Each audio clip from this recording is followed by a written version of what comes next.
তুমি কোথায় এসেছো তুমি বলো।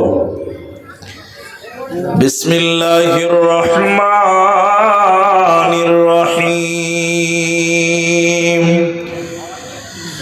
লা উকসিমু বিহাদাল বালাদ। কোরআনকে জিজ্ঞাসা করেন, কোরআন তুমি কোন জায়গায় এসেছিলে তুমি বলো। কোরআন বলছি আমি দুইখানা শহর কেন্দ্রিক নাজিল হয়েছে, ওই দুইটি শহর কোরআনে স্থান পেয়েছে। একটা মক্কা মুকাররমা, অপরটি মদিনা মুনাওয়ারা। তাওরাত এসেছে তুর পাহাড়ে, আল্লাহ শুধু তুর পাহাড়টাকে সম্মানিত করে বলেছে ও তুরি সিনিন। কোরআন এসেছে হীরা গুহাতে, কিন্তু শুধু হীরা গুহাটাকে আল্লাহ সম্মানিত করেননি, বরং দুইখানা শহরকে আল্লাহ বলেছে, একটা মক্কা মুকাররমা, অপরটি মদিনা মুনাওয়ারা।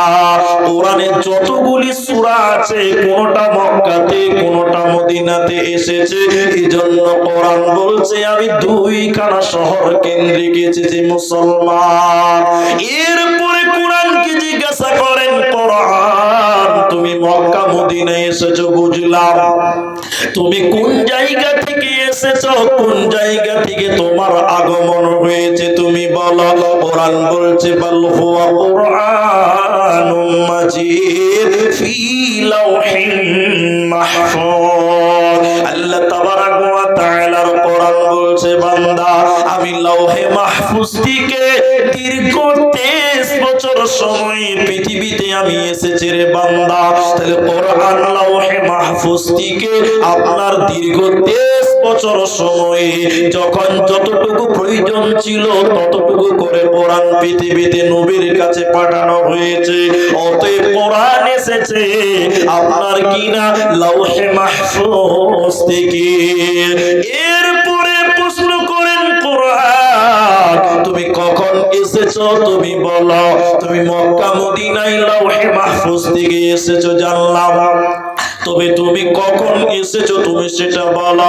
কোরআন বলছে শাহরু রমাদানাল্লাযী উনজিলা ফীহিল কুরআন। কোরআন বলছে আমি রমজান মাসে এসেছি রে মুসলমান। ওরে আল্লাহর বান্দা তোমরা শুনে নাও, আমি পৃথিবীতে রমজান মাসে আমি এসেছি, আমার আগমন হয়েছে রোজার মাসে, সিয়ামের মাসে। কোরআন কি বলেন, কোরআন রমজান মাসে কখন তুমি এসেছো, দিনের বেলায় না রাতের বেলায়, দুপুর বেলায় না বিকাল বেলায়, কোন টাইমে তোমার আগমন হয়েছে বলো। কোরআন বলছে বান্দা শুনে নাও, আমার কোন টাইমে পৃথিবীতে গমন হয়েছে তোমরা শুনে নাও। কোরআন বলছে ইন্না আনজালনাহু ফি লাইলাতিল কদর। আমি রমজানের শেষের 10 বেজর রাত্রিতে, আমি সাবে কাদারের রাত্রিতে, রমজানের শেষের 10 বেজর রাত্রিতে আমি পৃথিবীতে এসেছি রমজান মাসে। এবার কোরআনকে বলেন, কোরআন আমি মুসলিম হিসাবে আমি জানতে চাই যে তুমি কেন পৃথিবীতে এলে বলো, কিসের কারণে তোমার আগমন হয়েছে বলো, তোমার উদ্দেশ্য বলো, তোমার টার্গেট বলো, তোমার আসার কারণ। কোরআন বলছে বান্দা হুদাল লিন্নাস, আমি মানুষের হিদায়াতের জন্য এসেছি রে বান্দা। কোরআন মানুষকে হিদায়াত দেওয়ার জন্য পৃথিবীতে এসেছে মুসলমান। অতএব কোরআন থেকে তুমি হিদায়াত গ্রহণ করো। এই কোরআনটা তোমাকে রাস্তা দেখাবার জন্য, তোমাকে হিদায়াতের রাস্তাটা দেখাবার জন্য পৃথিবীতে এসেছে রে। অতএব কোরআনের কাছ থেকে তুমি হিদায়াত গ্রহণ করো, ইহকাল কামিয়াব হবে, মরার পর জান্নাত হবে, কোনো চিন্তা রবে না, রবে না, রবে না। যদি কোরআন হাদিস না মানি জীবনে, কি হবে গো মৃত্যুর পরে। যদি কোরআন হাদিস না মানি জীবনে কি হবে গো মৃত্যুর পরে, কি হবে গো মতের পরে। ওকে কোরআনকে দুনিয়াতে গ্রহণ কর, মেনে নাও, ইহকালে কামিয়াব হবে আর মরার পর জান্নাত হবে। কোরআন কোনদিন নাকামি আনতে পারে না।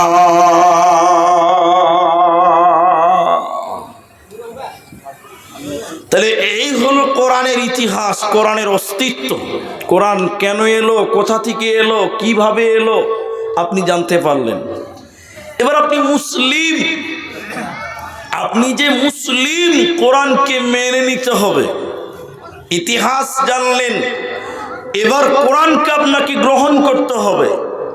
আর কোরআনের বিরোধিতা সর্ব অবস্থায় যারা করেছে তারা ছিল মুশরিক, কাফের। কোরআনে বলেছেন, ফ্লাই মুট করে দাও, কোরআনে এসেছেন, আল্লাহর কোরআন বলছে নবী যখন কোরআন তেলাওয়াত করত, নবীজি যখন কোরআন তেলাওয়াত করতেন, আর কোরআন এমনই একটা কিতাব যে কিতাব আপনাকে হেদায়েত দিতে পারে, যে কিতাব আপনার ঈমান দিতে পারে। এজন্য মক্কার মুশরিকেরা বলতো ওয়াকালাল্লাযীনা কাফারু লা তাসমাউ লিহাদাল কোরআন, সব শুনো কিন্তু তুমি কি শুনিও না, কোরআন শুনিও না। এই কথাটা কাফেররা বলে বেড়াতো, তোমরা কোরআন শুনিও না, কোরআন শুনতে দেওয়া যাবে না।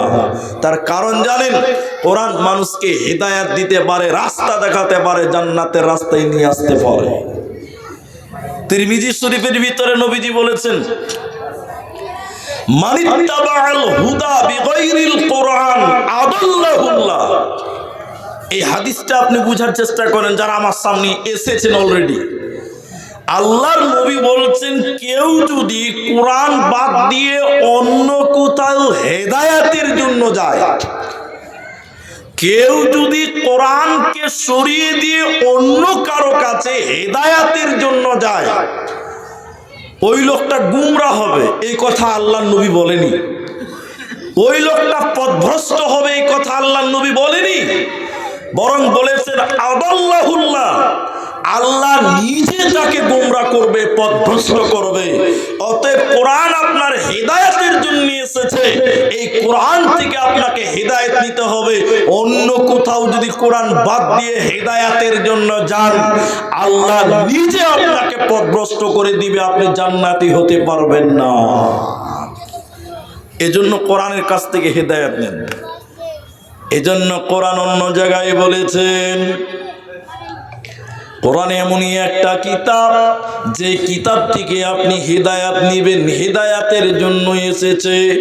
শুধু তাই নয়, কোরআন সূরা আনফালের ভিতরে আল্লাহ তাবারাক ওয়া তাআলা বলেন কোরআন এমনই একটি কিতাব ওয়া ইযা তুলিয়াত আলাইহিম আয়াতুহু যাদাতুহুম ঈমানা।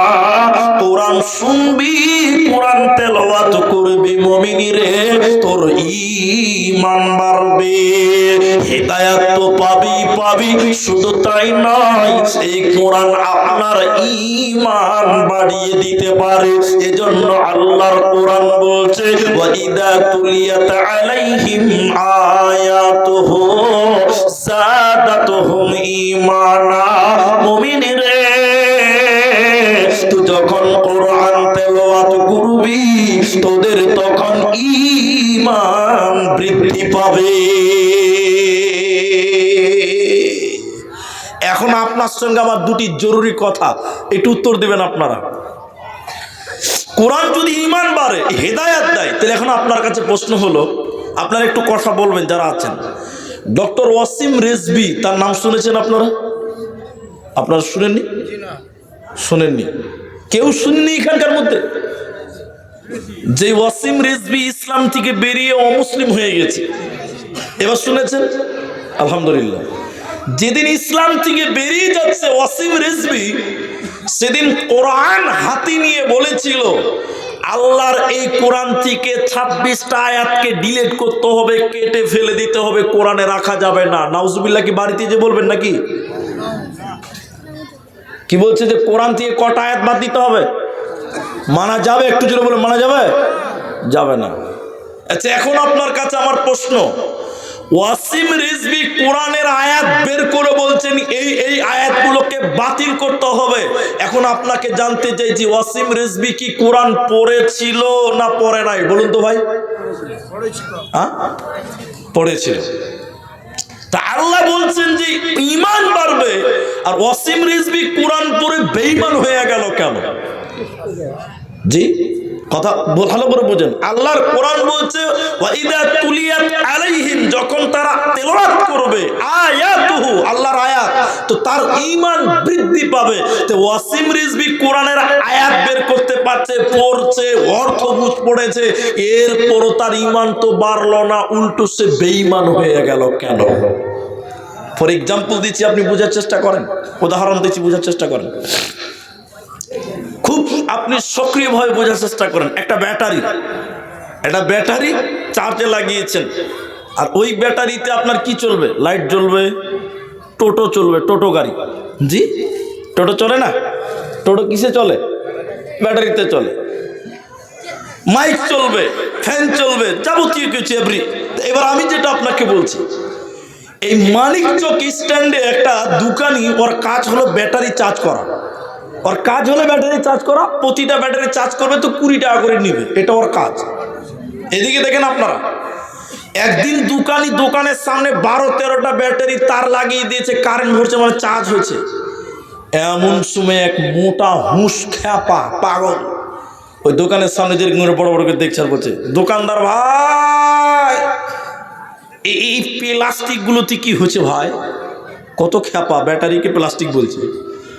তা দোকানি বলছে যে খ্যাপাকে আর কি বেকারণ বুঝাবো যে কোনটা প্লাস্টিক কোনটা ব্যাটারি? দোকানি ওই খ্যাপাকে সোজা বাংলায় বলে দিয়েছে, খ্যাপা এই প্লাস্টিকের ভিতরে কারেন্ট ভরছি রে খ্যাপা, লাইট জ্বলবে, ফ্যান চলবে। খ্যাপার মনে একটা প্রশ্ন জেগেছে, প্লাস্টিকের ভিতরে যদি কারেন্ট ভরা যায় হাজি, তাহলে আমার বাড়িটার অন্ধকার কেন থাকবে? খ্যাপা তাড়াতাড়ি বাড়ি গিয়ে ওর বাড়িতে যদি প্লাস্টিকের বয়ম ছিল আর প্লাস্টিকের জার ছিল, এক বস্তা মাথায় করে নিয়েছে, দোকানের সামনে ঢেলে দিয়ে বলছে, দোকানদার ভাই, আমার প্লাস্টিক গুলোতে খানিক কারেন্ট ভরে দাও, বাড়িতে লাইট জ্বালাবো। এই যে আপনারা বলুন, ওর প্লাস্টিকে কারেন্ট ঢুকবে? এরা কথা বলুন, একটু ঢুকবে? ঢুকবে না। তো দোকানি বলছে, এই খ্যাপা, তোর প্লাস্টিকে কারেন্ট ঢুকবে না ভাই? তখন বলছে, এখনই বললাম প্লাস্টিকে কারেন্ট ঢুকছে না, আমার বেলায় ঢুকবে না মানে? খ্যাপা যখন খুব রেগে গেছে, দোকানি ভয়ে কাপ ফেরম করে, ভয়ে যে শালা কোথায় মারবে, এর আবার বিচার নাই। খ্যাপার বিচার আছে? খ্যাপার কোনো বিচার নাই। আল্লাহ তো আয়াত কলম তুলে নিয়েছে, রুফিয়াল কালাম ওয়ান সালাসিন, 3 জনের আল্লাহ কলম তুলে নিয়েছে।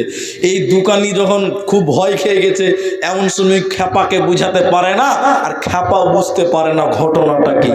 এবার দোকানি অনেকক্ষণ বোঝার পর খ্যাপাকে বলছে, পাগল রে, তোর বয়মে কারেন্ট ঢুকবে না, চার্জ হবে না, আর আমার প্লাস্টিকে, আমার ব্যাটারিতে কারেন্ট ঢুকবে, চার্জ হচ্ছে কেন? এই দুটির মধ্যে বিরাট তফাৎ আছে, ফারাক আছে। তফাৎটা কোন জায়গায়? পাগল তুই শোন, তোর প্লাস্টিকের ভিতরে কি আছে শোন, আর আমার ব্যাটারির ভিতরে কি আছে শুনিলে। আমার ব্যাটারির ভিতরে এসিড আছে, তামা আছে, পানি আছে, ইঞ্জিন আছে, মাল আছে, এর জন্য এর ভিতরে কারেন্ট ঢুকবে, চার্জ হবে। আর তোর প্লাস্টিকের বয়মের ভিতরে কিছুই নাই, হাওয়া আছে, এজন্য কিয়ামত পর্যন্ত তার লাগিয়ে দিলে কারেন্ট কিন্তু ঢুকবে না। আল্লাহ বলেছেন, মুমিন যে ব্যক্তি হবে রে, মানে কোরআনটা বিশ্বাস করবে যে এটা আল্লাহর কালাম, ঈমানের সঙ্গে ইয়াকিনের সঙ্গে যে এটা সওয়াবের কিতাব পড়লে নেকি হবে, এই রকম নেকির উদ্দেশ্যে ঈমানের সঙ্গে যদি কেউ কোরআন তেলাওয়াত করে, ওই ব্যক্তির ঈমান বাড়বে।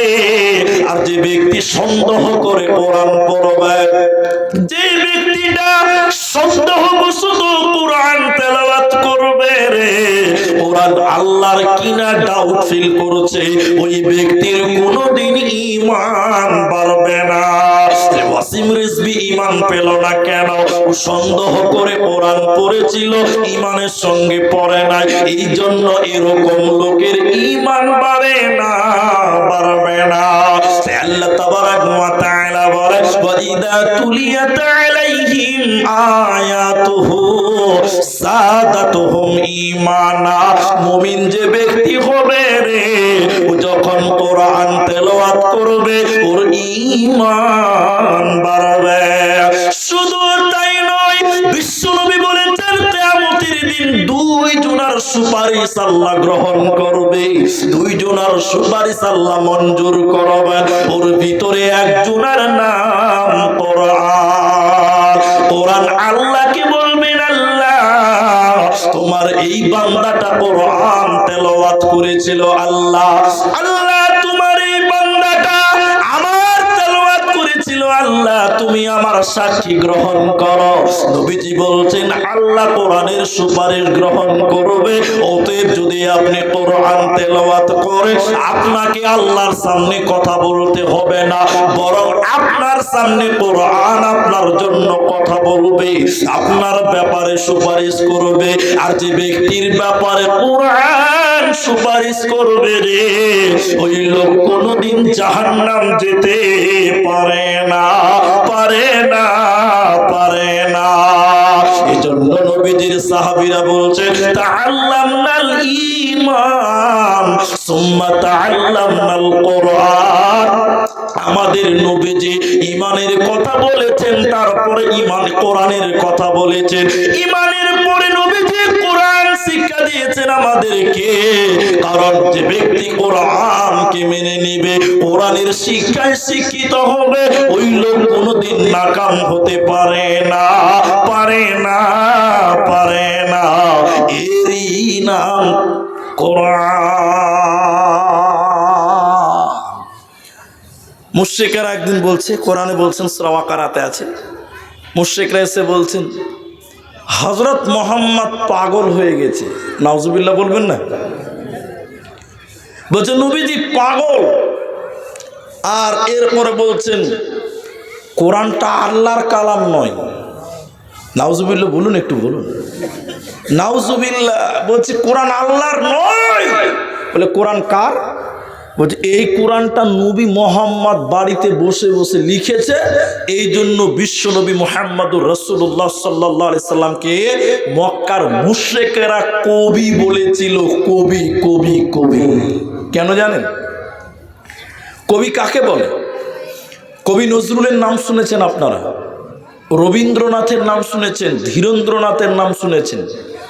স্কুলে কবিতা আছে, এখন মাদ্রাসাতেও কবিতা এসেছে। যুগের পরিবর্তনে অনেক কিছু উন্নত হয়েছে, ডেভেলপ হয়েছে। যাই হোক, কবিতা বা ছড়া কাকে বলে? কবিতা ওকেই বলে যার উপরের লাইনের সঙ্গে পেছনের লাইনের মিল আছে, সম্পর্ক আছে, ওটাকে কি বলে? কবিতা অথবা ছড়া বলে না? বলে।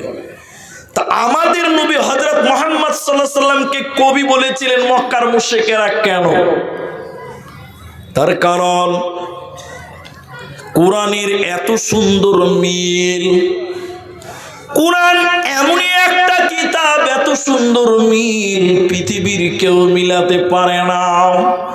মক্কার মুশরিকেরা যখন কোরআন শুনতে লাগলো, এত সুন্দর মিল দেখে তারা বলেছিল নবী কবি হয়ে গেছে, এটা আল্লাহর কালাম নয়, বিশ্ব নবী বাড়িতে বানিয়েছে। এজন্য নবীকে কবি বলেছিলেন। আমি কোরআনের হাফেজ নই, তারপরও আপনাদের বলছি, দেখেন কোরআনের কত সুন্দর মিল আছে, কত সুন্দর মিল। কোরআন খুলে দেখবেন ওয়াশ-শামসি ওয়া দুহাহা ওয়াল কমারি ইযা তালাহা ওয়ান নাহারি ইযা জাল্লাহা ওয়াল লাইলি ইযা ইয়াগশাহা ওয়াস সামাই ওয়া মা বানাহা ওয়াল আরদি ওয়া মা তাহাহা ওয়া নাফসি ওয়া মা সাওয়াহা। যত আয়াত পড়বেন শেষে পাবেন হা হা হা হা। এত সুন্দর মিল দেখে ওই মক্কার মুশরিকেরা বলেছিল নবীজি কবি হয়ে গেছে, মুহাম্মদ কবি হয়ে গেছে। না হলে এত সুন্দর কবিতা কি করে বানালো বলো?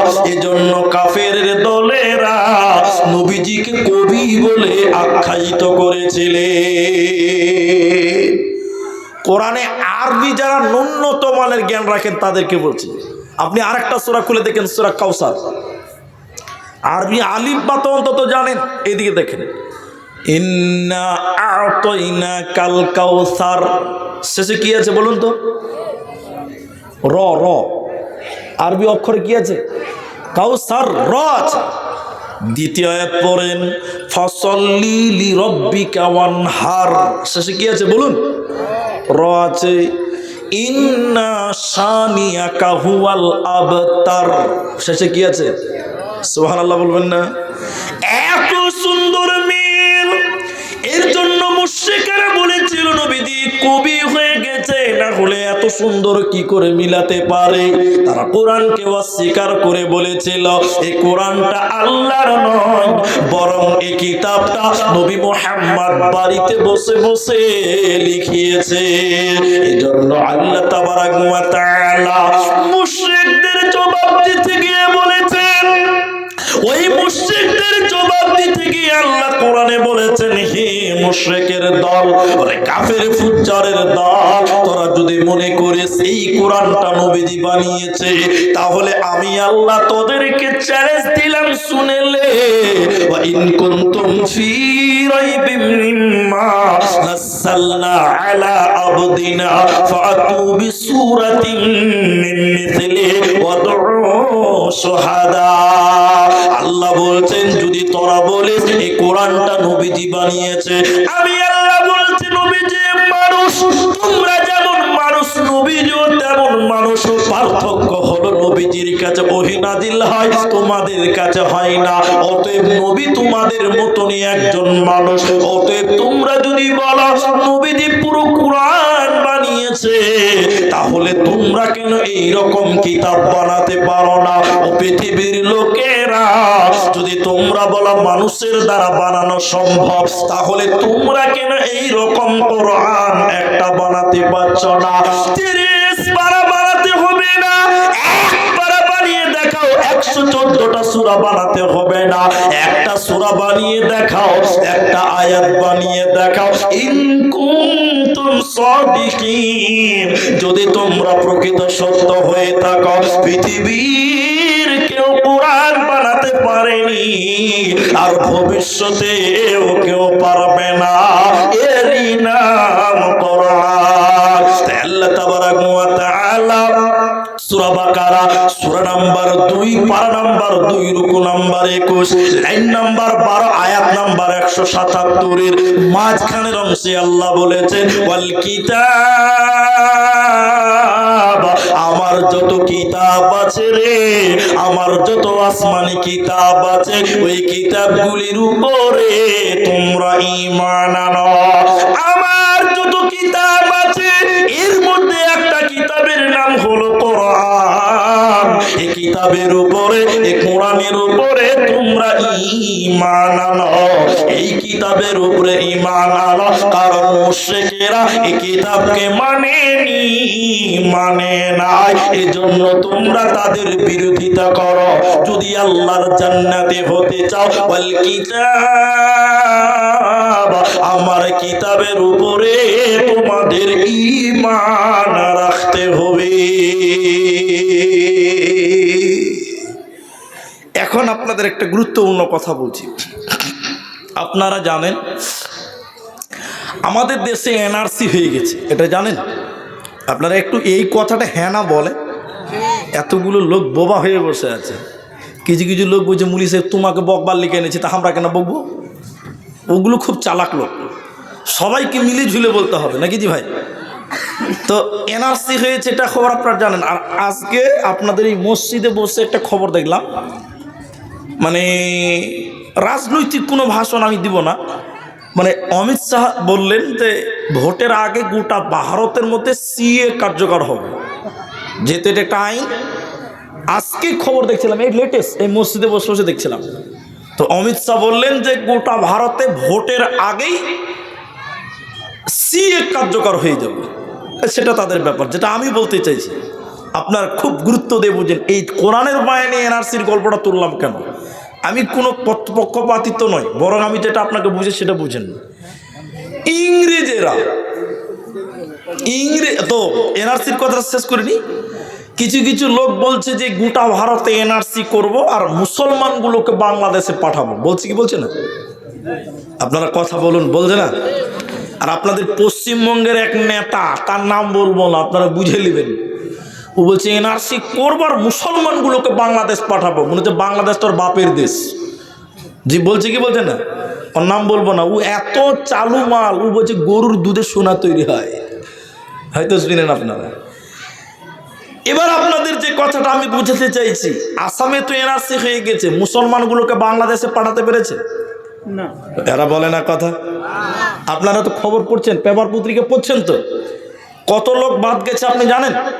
নাগরিকত্ব পায়নি কত লোক জানেন আপনারা? তাও জানেন না। 19 লক্ষ লোক। কত লক্ষ? 19 লক্ষ। কথাটা বুঝবেন ভালো করে। 19 লক্ষর মধ্যে হিসাব করে দেখতে পাওয়া যায় আমাদের মা চাচি, আমাদের দেশবাসী, আমার জেলাবাসী, আমার থানাবাসী যারা আছেন, তাতে সামথিং 3.5 থেকে 4, তার উপরে হবে না। 3.5 থেকে 4 লক্ষ মুসলমান বাদ গেছে, তারা নাগরিকত্ব পায়নি। 19 থেকে 4 বাদ দিলে কত থাকবে? 15। তাহলে মুসলমান বাদ গেল কত? 4, রইল কত? তো যারা বলছিল যে এনআরসি করে মুসলমানগুলোকে বাংলাদেশে পার করব, বলুন এনআরসি থেকে বেশি বাদ গেছে কারা? মুসলমান না ওরা? কথা বলে না? ওরা গেছে। মুসলমানের কাছে কাগজ আছে। আর একটা কথা বলি, ইংরেজেরা, এবার আমার কোরআনের বায়ানে এলাম, ইংরেজেরা বলেছিল ওরা আমার করতারো, আলেমদের বিপক্ষে কথা বলেছিলেন ইংরেজেরা, আলেমদের বিদ্বেষ ছিল। তারা কেন জানেন? এই ভারত স্বাধীনতার পেছনে সবচেয়ে বেশি অবদান যদি কারো ছিল, তারা হলো ওলামায়ে কেরাম। কারা? সবাই বলুন। ওলামায়ে কেরাম। আপনি পড়ুন, গোলাম মুর্তজার বই পড়ুন, চেপে রাখা ইতিহাস, এ কেমন ইতিহাস, গোপন কেন ইতিহাস, বজ্র কলম, আপনি পড়ুন, আপনি পেয়ে যাবেন। তাহলে ওলামায়ে কেরাম সবচেয়ে বেশি সংগ্রাম করেছিল ভারত স্বাধীনতার ব্যাপারে, সহযোগিতা করেছিলেন জবানের দ্বারাই, কলমের দ্বারাই। তখন ইংরেজরা কি বললো? আলেমদের তাড়ো, মুসলমানগুলোকে তাড়ো। একটু আপনারা বলুন, মুসলমানদের দেশ থেকে তাড়তে পেরেছে না তারাই লেজ গুটিয়ে পালিয়েছে? জোরে বলুন। যারা বলছিল যে মুলবিদেরকে, মুসলমানকে তাড়ো, আমি তাদের বলতে চাই তারা আমাদের তাড়তে পারেনি, বরং তারাই দেশ ছেড়ে, যারা বলছে এনআরসি করে মুসলমান তারও, তাদেরকে বলতে চাই ইংরেজের মতন মুসলমান তাড়তে পারবি না, তোরাই দেশ থেকে পালাবি। ঠিক কিনা বলুন? ঠিক না? হ্যাঁ কিনা বলুন? অতএব পারবে না। তো ইংরেজেরা অনেক চেষ্টা করে পারল না। তাদের কিছু বুদ্ধিজীবী পণ্ডিত পাদ্রীদেরকে নিয়ে বসা হলো যে মুসলমানদের সঙ্গে লড়াই করে, সংগ্রাম করে জিততে পারি না কেন, মুসলমানদের দেশ থেকে তাড়াতে পারছি না কেন। অনেক আলোচনা করে করে করে করে বুদ্ধিজীবীগণ তাদের পরামর্শ দিল, যতদিন মুসলমানের কাছে কোরআন থাকবে ততদিন মুসলমানদেরকে বেকানো, যতদিন মুসলমানদের কাছে কোরআন থাকবে ততদিন মুসলমানদের সঙ্গে পারা যাবে যাবে না। তখন তাদের ভিতরে কেউ বলল, তাহলে কোরআন কিনো, পুড়িয়ে দাও, জ্বালিয়ে দাও, পানিতে ফেলে দাও। যেদিন মুসলমানদের কাছে একটা কোরআনও থাকবে না, সেদিন মুসলমান এমনিতেই গুমরা হয়ে মারা যাবে। একটু হ্যাঁ না বলুন।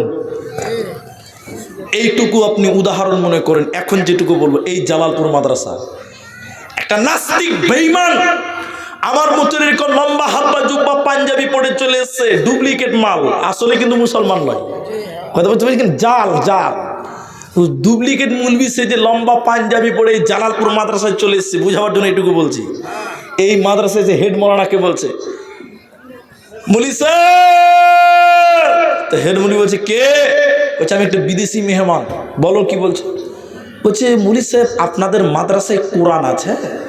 আচ্ছা বলুন, মাথা টাল যদি না হয় এই প্রশ্ন কেউ করে? ওর মাথায় গোবর ছিল বলে এই প্রশ্নটা করেছে। কত মাথা মোটা। আজ মাদ্রাসাতে কোরআন থাকবে না তো কি থাকবে বলেন তো ভাই? কত ডুপ্লিকেট মাল, কত বোকা ছিল। মাদ্রাসাতে এসে বলছে মুলি সাহেব আপনাদের মাদ্রাসায় কোরআন আছে? হেড মুলি বলছি কোন পাগলের প্রশ্ন রে বাবা, মাদ্রাসায় কোরআন থাকবে না তো কি থাকবে? আছে। তো বলছে কতটি আছে মুলি সাহেব? তুমি কতটি লিবে? সবটি লিব। তো মুলি সাহেব বলছে মেলাইটি কোরআন আছে। হয়তো আমি সবটি লিব। তখন বুঝে নিয়েছে কারণ মুলি সাহেব বুঝে নিয়েছে কেন তখন কোরআন বিরুদ্ধে আন্দোলন চলছিল, তখনই মুলবির ভিতরে একটা খাটকা লেগেছে, বুঝতে পেরেছে ডাল মে কুচ কালা হ্যায়। এবার হেড মাওলানা জালালপুরের মুলবি সাহেব ওই মেহমানকে বসতে দিয়ে মাদ্রাসার 3টা ছাত্রকে ডেকে বলছে, আব্দুর রহমান, রে আব্দুর রহিম, কই রে আব্দুল সাত্তার বাবা। 3টে ছেলে এসে বলে, জি মাওলানা। বলে দেখো ইনি বিদেশি মেহমান, দামি মেহমান নিতে এসছে, কোরআন নাস্তা পানি যথেষ্ট হয়েছে। এরে বাবা তোমরা তো গোটা গোটা গোটা গোটা কোরআন মুখস্থ করেছো। হাফেজেরা কোরআন মুখস্থ করে কি করে না জোরে বলুন? করে। এরে বাবা তোমরা গোটা গোটা কোরআনকে অন্তরে জায়গা দিয়েছো, মুখস্থ করেছো। এই লোকটা কোরআন নেওয়ার জন্য এসেছে, তোমরা একজনই তো কোরআন ডেলিভারি দিতে পারবে, কিন্তু ক্লান্ত হয়ে যাবে, হিপিয়ে যাবে, পেরেশান হয়ে যাবে। এরে আব্দুর রহমান তুমি 1 থেকে 10 পারা ডেলিভারি শুনিয়ে দাও। এরে আব্দুর রহিম তুমি 11 থেকে 20 পারা শুনিয়ে দাও। এরে আব্দুল সাত্তার তুমি 21 থেকে 30 পারা শুনিয়ে দাও। এই 3টে ছেলে ওই মেহমানের সামনে যে বলছে, বিসমিল্লাহির রহমানির রহিম। শেষের বেলায় বলছে মিনাল জিন্নাতি ওয়ান নাস। পুরো কোরআন যখন শুনিয়ে দেওয়া হলো, ওই নাস্তিক বসা মানুষ দাঁড়িয়ে গিয়ে কালেমা পড়ে ঈমান এনে বলল, আমাদের আলোচনা হয়েছে কোরআন কিনো, পুড়িয়ে দাও, জ্বালিয়ে দাও, ছারখার করে দাও। যেদিন পৃথিবীতে একটাও কোরআন থাকবে না, সেদিন মুসলমান এমনিতে কাবু হয়ে যাবে। কিন্তু আমি আল্লাহর কসম করে বলছি, মুসলমানদের থেকে কোরআনকে আলাদা করা সম্ভব হবে না। আমি আল্লাহর কসম করে বলছি, এই কোরআন থেকে মুসলমানদেরকে আলাদা করা যাবে না। তার কারণ হলো মুসলমানেরা এই কোরআনটা তাদের অন্তরে জায়গা দিয়েছে। এই কোরআনটা মুসলমানেরা তাদের আত্মাতে জায়গা দিয়েছে। মুসলমান অতএব পৃথিবীর কেউ কোরআনকে মেটাতে পারবে না, পারবে না। একজন গবেষক এইরকম করে কোরআন তুলে ধরেছিলেন, একজন আরবিক বিদ্বান এইরকম করে কোরআন তুলে ধরেছিলেন, যে সমগ্র মানব জাতির সামনে কোরআনটা তুলে ধরে বলেছিলেন, ও পৃথিবীর লোক তোমরা কোরআনটা দেখো। হে পৃথিবীর লোক তোমরা কোরআনটা 2 নজর বুলিয়ে দেখিলে রে মা, ওরে আমার বেটি তোমরা শুনে নাও। সবাই যখন কোরআনটা দেখে নিল, কোরআনটা বন্ধ করে দেওয়ার পর বলছে, বলো তোমরা কোরআন দেখেছো? বলে আমরা দেখলাম। কি দেখলে তোমরা বলো, কি দেখতে পেলে কোরআনে তোমরা বলো। সমগ্র মানব জাতি তখন বলেছিলেন, আমরা দেখলাম কোরআনটা সাদা কাগজে কালো কালিতে লেখা আছে। আমরা দেখলাম কোরআনটা সাদা কাগজে কালো কালিতে লেখা আছে, এইটা আমরা দেখতে পেলাম। ওই আরবিক বিদ্বান বলেছিলেন, ওই আরবিক পণ্ডিত তখন বলেছিলেন, বন্ধুরে এই কোরআনটা এই চক্ষু দিয়ে দেখলে হবে না, এই কোরআনটা দুনিয়ার চক্ষু দিয়ে দেখলে হবে না, এই কোরআনটা ঈমানের চক্ষু দিয়ে দেখো। এই কোরআনটা কোনো কাগজে নয়, এই কোরআনটা কোনো কালিতে নয়, বরং এই কোরআনটা শহীদের রক্তের বিনিময়ে লেখা হয়েছে। এই কোরআনের জন্য কত মা বিধবা হয়েছে, এই কোরআনের জন্য কত মা তার বাচ্চা হারিয়েছে, এই কোরআনের জন্য কত বাচ্চা তার এতিম হয়ে গেছে, বাবা হারিয়েছে। অতএব কোরআনটা এত সহজে নয়, বরং শহীদের রক্তের বিনিময়ে কোরআন এসেছে। অতএব এই কোরআনকে পৃথিবীর কেউ মিটাতে পারে না, পারবে না। তার কারণ আল্লাহ তাবারাক ওয়া তাআলা বলেন, ইন্না নাহনু নাযালনা যিকরা ওয়া ইন্না লাহু লাহাফিযুন। আমি আল্লাহ এই কোরআনকে নাজিল করেছি, আমি আল্লাহ এই কোরআনকে নাজিল করেছি। এই কোরআনের হেফাজতের দায়িত্ব স্বয়ং আমি আল্লাহ নিয়েছি রে বান্দা। অতএব কোরআনকে পৃথিবীর কেউ মিটাতে পারবে না, এরই নাম কোরআন।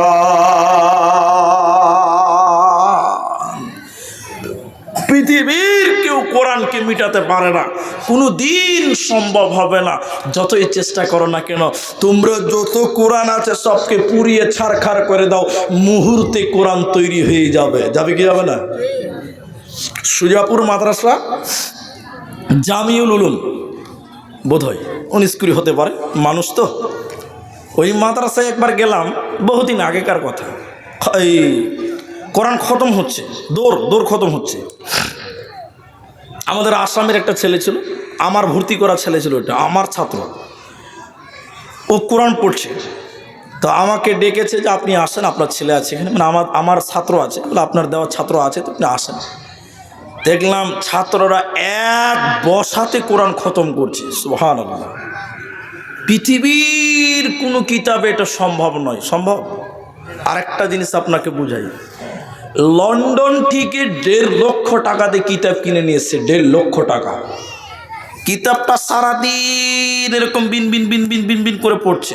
আচ্ছা আপনারা বলুন, জ্ঞান বাড়বে গ্যারেন্টি দেওয়া যাবে? এরা কথা বলে যাবে? যাবে না।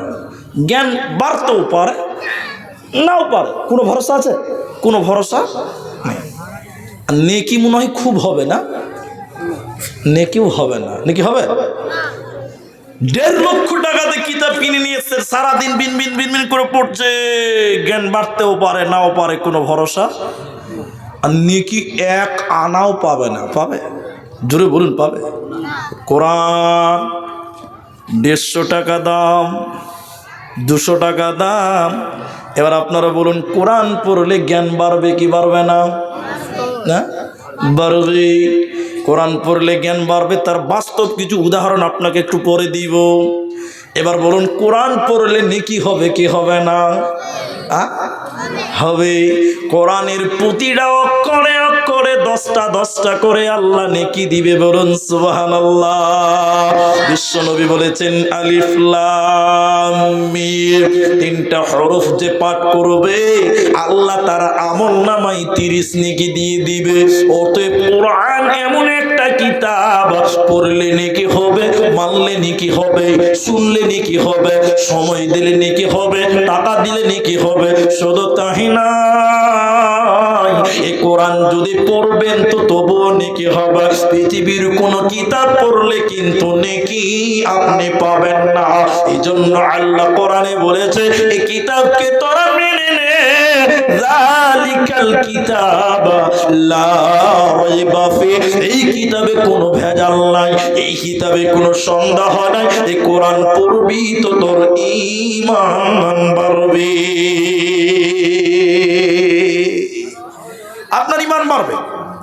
শুধু ঈমান ইয়াকিনের সঙ্গে যদি আপনি পাঠ করেন তাহলে আপনার ঈমান বাড়বে। আরেকটা জিনিস আপনাকে মাঝখানে বলে দিই, তাহলে কোরআনের প্রতিটা অক্ষরে অক্ষরে 10 করে নেকি পাওয়া যায়। কয়টা করে? এখন বিসমিল্লাহির রহমানির রহিম একটা কোরআনের শব্দ, কোরআনের আয়াত, এটা একটা আয়াত কোরআনের ভিতরে এসেছে। এখন আপনারা খালি একটু কথা বলেন, অনেক গাড়ির পেছনে এবং সামনে লেখা আছে 786। আপনারা দেখেছেন কিনা বলুন? অনেক বাড়ির গেটে লেখা আছে 786, অনেক জালসার গেটেও লেখা আছে 786 786। আপনারা বলুন, আছে না? মুসলমানদের জালসার গেটে লেখা আছে 786। আমি এক জায়গাতে বললাম, ভাই 786 মানে কি? কইছে মুরি সাহেব জানেন না? বলে কি? বলে বিসমিল্লাহির রহমানির রহিম। 786 মানে কি বলুন আপনারা? বলছে বিসমিল্লাহির রহমানির রহিম। ভালো করে বুঝেন আপনি কথাটা। আমি বললাম, এই হিসাব তো আমরা মুলবিরা 12 বছর পরে পেলাম না, তো তোমরা কি করে পেলে? তখন বলছে, তা আপনি কোথাও ফাঁকি দিয়েছেন তাই আপনি পাননি। আমাকে বলছে, আপনি কোথাও ক্লাস ফাঁকি দিয়েছেন তাই আপনি পাননি। বলে কেন? বগদাদি কায়দাতে দেখবেন আল্লাহর 99 নামের আগে শেষে দেখবেন 2 লাইন খুব করে দেওয়া আছে। আলিফের কত নাম্বার, বায়ের কত নাম্বার, অঙ্কতে কত নাম্বার, তায়ের কত নাম্বার, জিমের কত নাম্বার, এইরকম প্রতিটা অক্ষরে একটা করে অঙ্ক নাম্বার দেওয়া আছে। তাহলে বিসমিল্লাতে বা লাগবে, সিন লাগবে, মিম লাগবে, ওই অক্ষরের নাম্বারগুলো দিয়ে দিয়ে দিয়ে হিসাব করে দেখা গেল 786। তাই বিসমিল্লাহ না লেখে 786 লিখেছি বারাবার। আপনারা বলুন বারাবার হবে? এরা কথা বলে না। 786 যদি বিসমিল্লাহ হয় তো মুরগি জবাই করেন কি বিসমিল্লাহ আল্লাহু আকবার বলে না? কেউ যদি বলে 786 আল্লাহু আকবার, হালাল হবে? এরা কথা বলে না হবে। আচ্ছা বিসমিল্লাহ যদি 786 হয় তাহলে আল্লাহু আকবার মনে করেন একটা অঙ্ক হবে 572। কথার মনে বুঝি কত বললাম? 572। তাহলে সূরা ফাতিহার একটা অক্ষর বলে দিই, তাহলে মনে করেন 1,82,000। এখন কেউ যদি বলে 572 786 1,72,000 220 নামাজ হবে? যারা বলে নামাজ হবে, নামাজ হবে না, টাল নামাজ হবে, ডিজিটাল লাইট শুধু টাল হবে, নামাজ হবে। অতএব 786 কোনদিন কোরআনের আয়াত হতে পারে না, কোনদিন বিসমিল্লাহ হতে পারে না। আর 786 বললে একটাও নেকি পাওয়া যাবে না, যাবে। কিন্তু যদি কেউ বিসমিল্লাহ বলে নেকি হবে কি হবে না? তাহলে যারা 786 লিখেছেন তওবা করেন, কোনদিন 786 বিসমিল্লাহ নয়। তো আমি যে কথাটা আপনাদের বলছিলাম, আল্লাহ তাবারাক ওয়া তাআলা নবীজি বলেছেন কোরআন এমনই একটা কিতাব যে কিতাব আপনার পয়েন্টে পয়েন্টে নেকি মিলবে। শুধু তাই নয়, আকিমিস সালাতা লিদুলুকিশ শামসি ইলা ওয়াসাকিল লাইল ওয়া কুরআনাল ফাজর ইন্না কুরআনাল ফাজরি কানা মাশহুদা। সুবহানাল্লাহ। আল্লাহ বলছেন যদি তোরা 5 ওয়াক্তের নামাজ কায়েম করিস আর সকাল সন্ধ্যা যদি তোরা কোরআন তেলাওয়াত করিস, কিয়ামতের দিনে এই কোরআন কানাত মাশহুদা, আল্লাহর কোরআন আপনার জন্য সাক্ষী দিবে। অতএব 5 ওয়াক্তের নামাজ পড়ো, সকাল সন্ধ্যা কোরআন তেলাওয়াত করো, আল্লাহর কোরআন তোমার জন্য সুপারিশ করবে, আল্লাহর কোরআন তোমার জন্য সাক্ষী দিবে। এরই নাম কোরআন।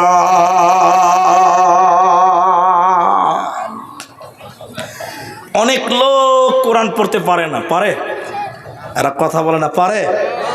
অনেক লোক কোরআন পড়তে পারে না। আমি বলিনি যে ইংরেজি হারাম, ওটা আমি বলিনি। আমি বলিনি যে বিজ্ঞান হারাম, জানতে হবে। কিন্তু সব বিজ্ঞানের মাস্টার আছে যদি কোথাও, সেটা হলো কোরআনে আছে। কোথায় আছে? কোরআনে আছে। একটু কথা আপনাকে বুঝাই, এদিকে তাকান, এদিকে তাকান, আপনারা বুঝুন। একজনা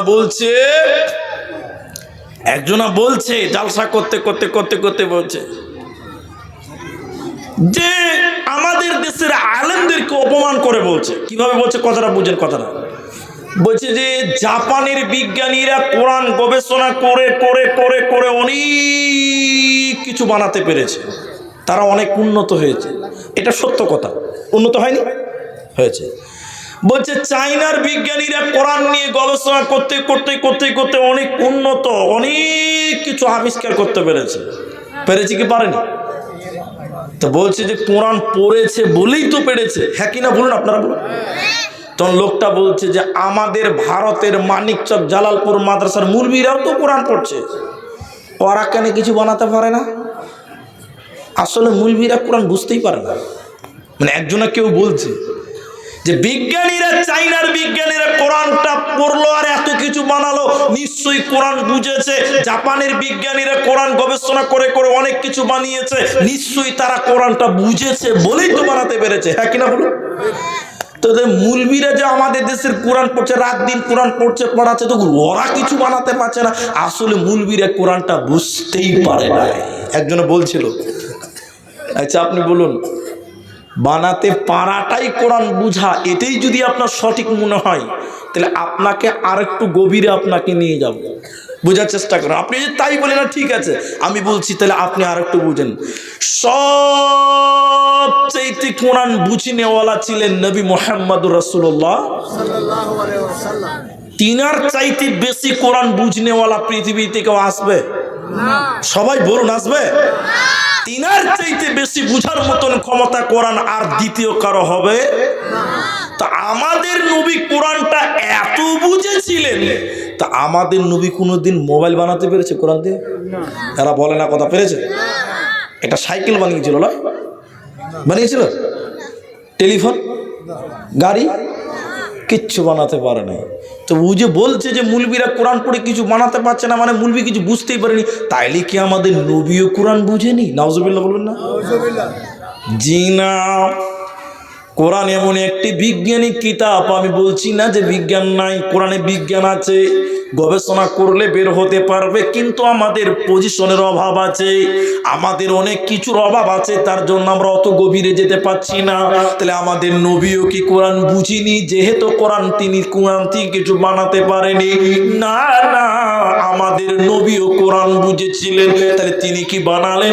আলেমরা কি বানালো? মুলবিরা কি বানালো? শুনেলেন, আমার নবীজি এই কোরআন দিয়ে হাজরাতে উমারের মতন মাতালকে মসজিদে ভরতে পেরেছিল, বড় বড় মাতালকে মসজিদে ভরতে পেরেছিল কোরআনের বিনিময় নবীজি। অতএব কোরআন বিজ্ঞানিকের জন্য নয়, আমি অস্বীকার করছি না, কিন্তু কোরআন বলছে হুদাল লিন্নাস, আমি হিদায়াতের জন্য দিলাম। এজন্য আলেমেরা, এজন্য নবীগণ, বিশ্ব নবী এই কোরআন দিয়ে মানুষদেরকে হেদায়াত দিতে পেরেছিলেন।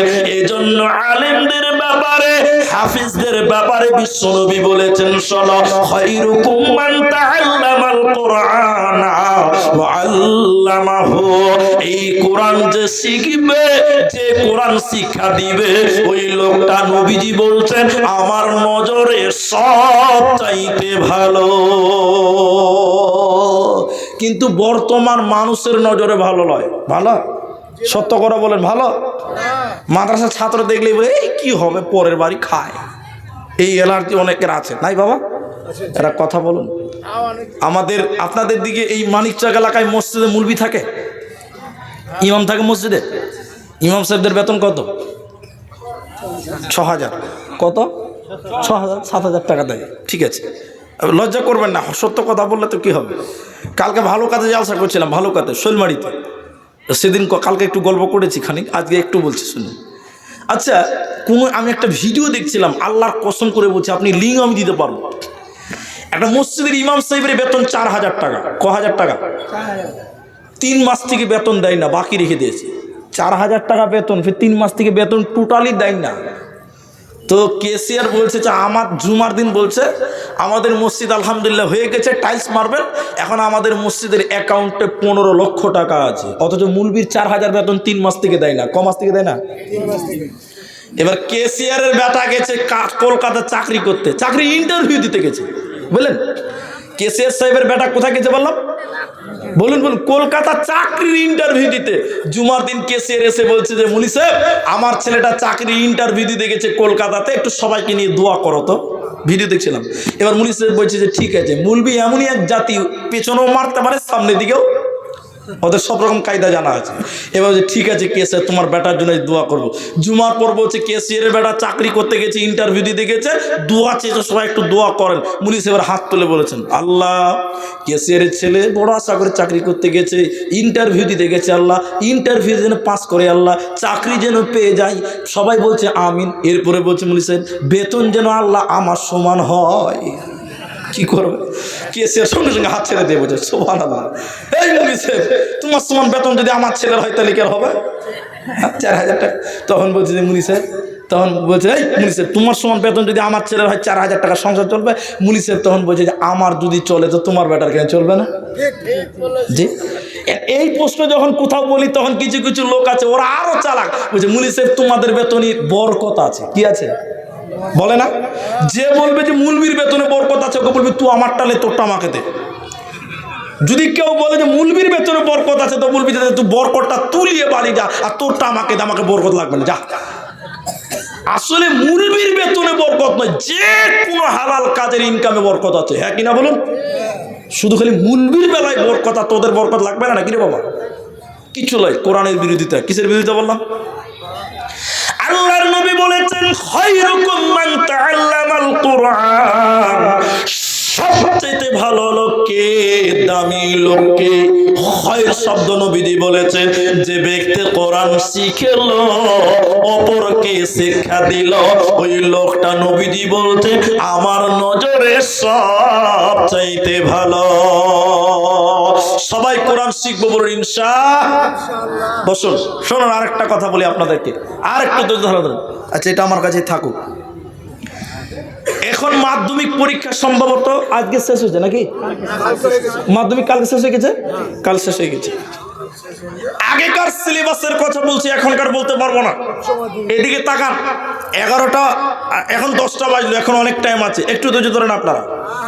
আমি বীরভূম জেলার ছাত্র, বীরভূম ঘুরিশা মাদ্রাসার ছাত্র। আমি আপনাদের মালদাতে কিছুদিন ছিলাম কালীচকে, তো আমি বীরভূমের মূল ছাত্র। আমি হাফিজ আইনুল বাড়ির নাম শুনেছেন আপনারা?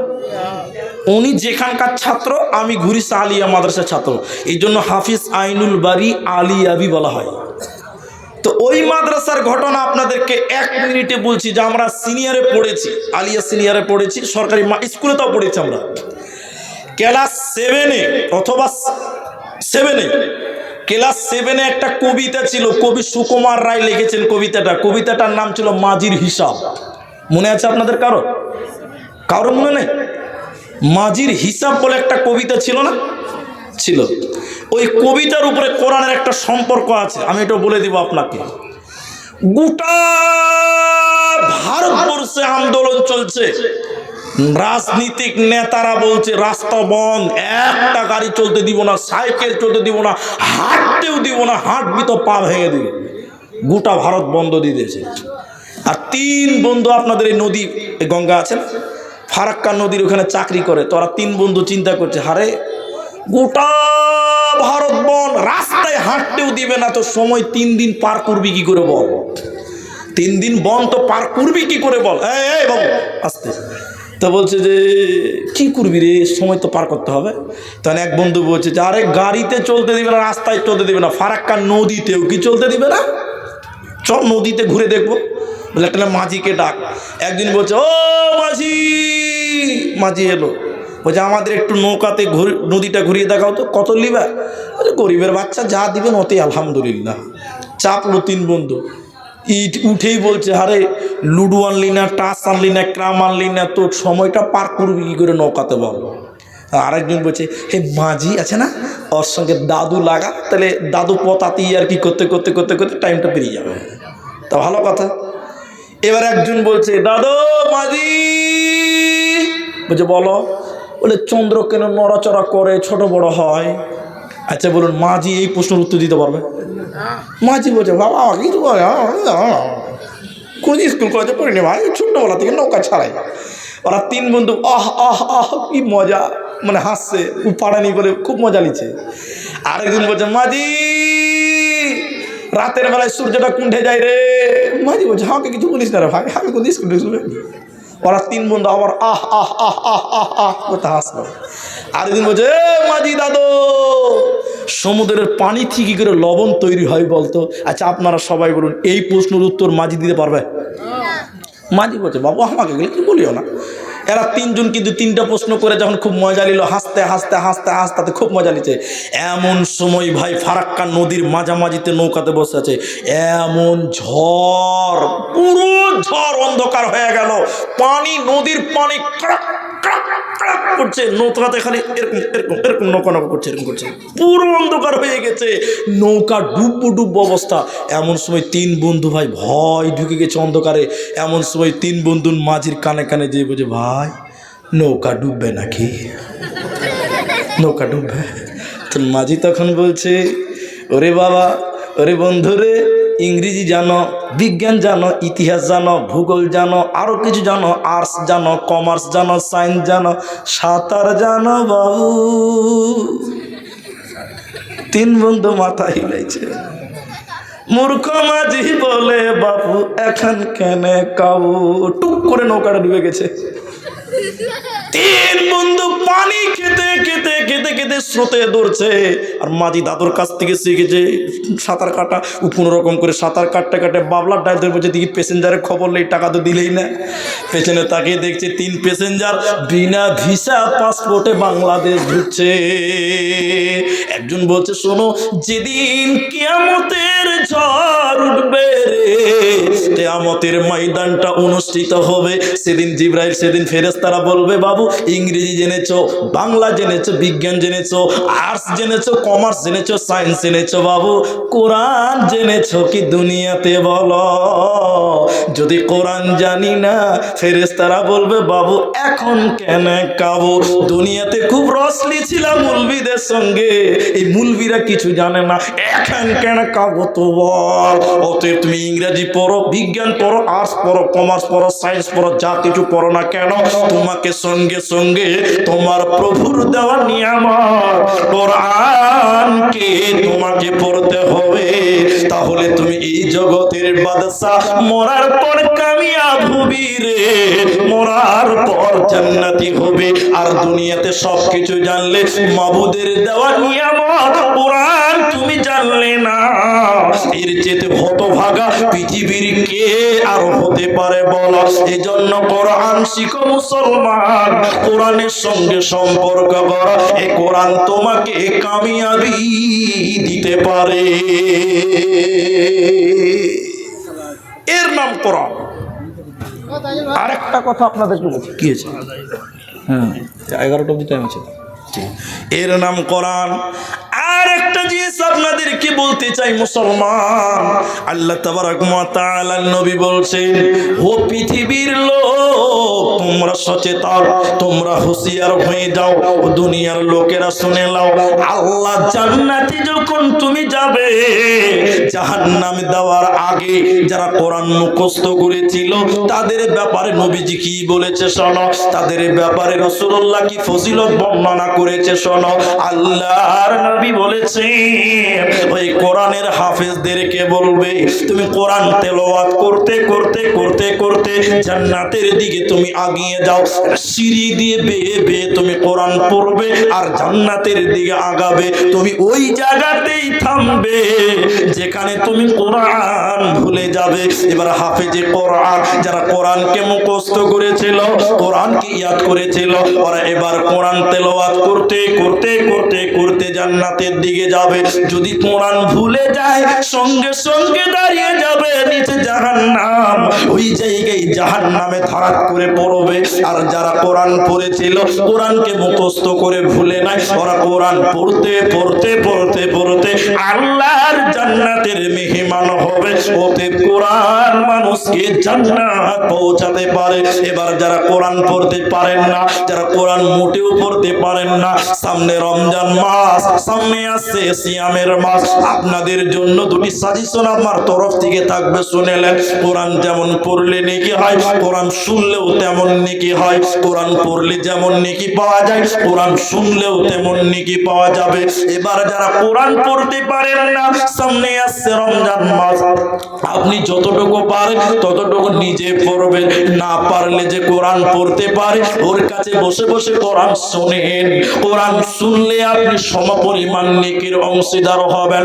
তাও যদি না পারেন, কোন রকম করে যদি কিছু ফজিলত নিতে চান, একটু যদি লাভবান হতে চান, তো বিশ্বনবী বলেছেন কেউ যদি 3 বার সূরা ইখলাস পাঠ করে, কেউ যদি দিনে 3 বার ইখলাস পাঠ করে, কুল হুয়াল্লাহু আহাদ আল্লাহুস সামাদ লাম ইয়ালিদ ওয়া লাম ইউলাদ ওয়া লাম ইয়াকুল লাহু কুফুয়ান আহাদ, কেউ যদি বলে, নবীজি বলেছেন 3 বার এই কোরআনের সূরাটা তেলাওয়াত করে গোটা কোরআন খতম করলে যে নেকি হয়, এই নেকিটা আল্লাহ তার আমল নামায় দেবে। নারে তাকবীর। কোরআনের কিছুই জানেন না, মূর্খ সুরক্ষ মানুষ, চেষ্টা করতে হবে। চেষ্টা করেও যদি কোন রকম ফলাফল না মিলে, তাহলে আপনি অন্তত সূরা ইখলাসটা সকাল সন্ধ্যা বেশি বেশি করে পড়ুন, আল্লাহ আপনার কোরআন পড়ার মতো নেকি আল্লাহ দিবে। অতএব মুসলমান, নিজেদের পরিবারে, নিজেদের বাড়িতে কোরআনের চর্চা করো, কোরআনের তেলাওয়াত করো। আল্লাহর কোরআন তোমাকে কামিয়াবি দিতে পারে। একটা গাছ, এই মাদ্রাসা এবার চলেন, মূল উদ্দেশ্য দুটা। এক, কোরআনকে বাঁচাতে হবে। কোরআনকে কি করতে হবে? সবাই বলুন, সাহাবা একরাম কোরআনটার জন্য জীবন পর্যন্ত দিয়েছে, দেয়নি? একটা ঘটনা খালি বলবো, আমাদের আজকের যে মূল উদ্দেশ্য মাদ্রাসা, সেই দিকে যাব, তো ঘটনাটাকে শুনেন। আল্লাহর নবী মসজিদে নামাজ পড়ানোর পর এই ঘটনাটা শুনলে আপনার ঈমান বাড়বে, এটা আমার বিশ্বাস। আল্লাহর নবী মসজিদে নামাজ পড়াবার পর বসে গিয়ে বললেন, বসো বসো, আপনারা সবাই বসেন, সাহাবীরা তোমরা সবাই বসো। সবাই বসলেন। কেউ বলেছেন নামাজটা ছিল জোহরের নামাজ, কেউ বলেছেন না নামাজটা এশারের নামাজ, দুরকম মত পাওয়া যায়। আল্লাহর নবী তখন বললেন, যায়েদ কোথায় আছো? মসজিদ, এদিকে তাকান ভাই, এদিকে তাকান। যায়েদ হাত তুলে বললেন, লাব্বাইক ইয়া রাসূলুল্লাহ, আল্লাহর নবী আমি উপস্থিত আছি। এরপরে বললেন, জাফর ইবনে আবি তালিব তুমি কোথায় আছো? তিনিও লাব্বাইক দিয়ে দাঁড়িয়ে বললেন, আল্লাহর নবী আমি উপস্থিত। এরপরে নবীজি বললেন, আব্দুল্লাহ বিন রাওয়াহা তুমি কোথায় আছো? সেও হাত তুলে বললেন, উপস্থিত আল্লাহর নবী আমি প্রেজেন্ট আছি।